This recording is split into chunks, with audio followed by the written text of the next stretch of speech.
చాలా సిస్టమేటిక్గా planning department ద్వారా రాష్ట్ర వ్యాప్తంగా చేయడం జరిగిందో. ఎస్, మా లెక్కల ప్రకారం రాష్ట్ర జనాభా 3,70,00,000. 3,70,00,000లో 3,54,00,000 మందికి ఇండివిజువల్ సర్వే జరిగింది. మేము వచ్చిన లెక్క ఫిజికల్గా లెక్క ఎంత వచ్చిందంటే 4,20,00,000 ఉండాలి, 5 కోట్లు ఉండాలంటే దానికి ఎవరేం చేయాలి? ఇది సిస్టమేటిక్గా మొత్తం రాష్ట్రంలో ప్రతి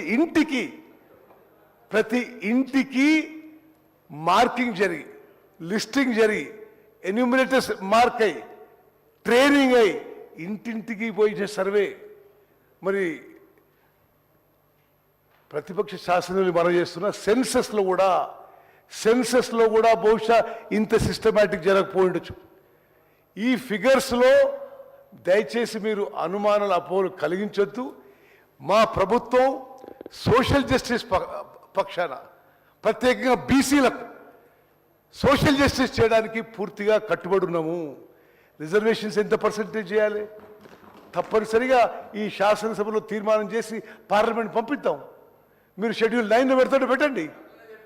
మరి దయచేసి మా ప్రభుత్వం తరఫున కాంగ్రెస్ పార్టీ పక్షాన మేము సిన్సియర్ ఉన్నాము, కమిటెడ్ ఉన్నాము. దయచేసి మీరు మా కమిట్మెంట్, మా సిన్సియరిటీ డౌట్ చేయవద్దు, ప్రజల్లో అనుమానాలు పెట్టొద్దని చెప్పి నేను మనం చేస్తున్నా.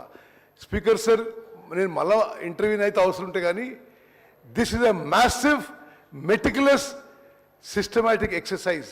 స్వతంత్ర భారతదేశంలో ఏ రాష్ట్రంలో, బీజేపీ పాలించిన ఏ రాష్ట్రంలో చేయలే. శంకర్ గారు, మీరు నరేంద్ర మోదీకి సలహా ఇవ్వచ్చు కదా, మొత్తం భారతదేశంలో చేయొచ్చని. మరి చేస్తలేరు వాళ్ళు. మరి 10 ఏళ్ల పాటు వాళ్ళు పరిపాలించారు, వాళ్ళు చేసినరా? వాళ్ళు చేయలేదు. మేము ఒక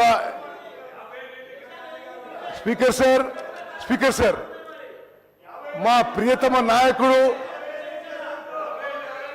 లోక్సభ ప్రతిపక్ష నాయకుడు రాహుల్ గాంధీ గారి ఇన్స్పిరేషన్తో సోషల్ జస్టిసే ధ్యేయమని ముందుకు పోతున్నాము. చాలా మెటిక్యులస్గా ఈ మొత్తం ఎక్సైజ్ చేయడం జరుగుతుంది. అంకెలపై అనుమానం చేస్తే మరి మీకు మొత్తం అసలు ఎక్సర్సైజే దాన్ని డెఫర్ చేయాలంటారు, పోస్ట్పోన్ చేయాలంటారు. ఇది చాలా సిస్టమేటిక్గా సీరియస్గా చేసిన ఎక్సర్సైజ్. ఈ అంకెలు జెన్యూను. దయచేసి తగ్గింది అంటారు. దేన్ని పోల్చి మీరు తగ్గింది అంటున్నారు? What are you comparing with? ఇది జెన్యూన్ ఫిగర్స్. అద్భుతంగా చేసిన ఈ సోషియో ఎకనామిక్ సర్వేకి తెలంగాణ రాష్ట్ర ప్రధాన కార్యదర్శి గారికి, ప్లానింగ్ డిపార్ట్మెంట్కి మనస్ఫూర్తిగా అభినందనలు తెలియజేస్తున్నాను.